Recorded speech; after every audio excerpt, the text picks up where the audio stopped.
Welcome to the video series on how to use HIT.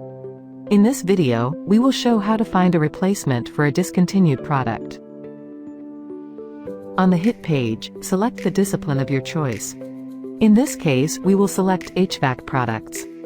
You can either select Replacement Guide in the top bar or select it from the subcategory below.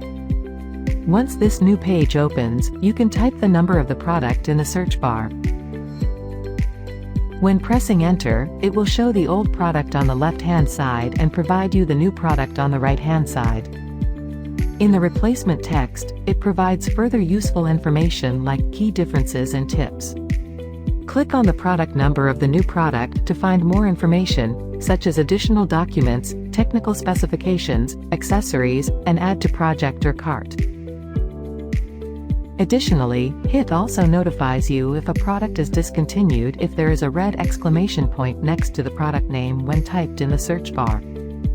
By clicking on the product number, it redirects you once again to the replacement guide. Thank you for watching this video. Make sure to check out our other videos from the playlist.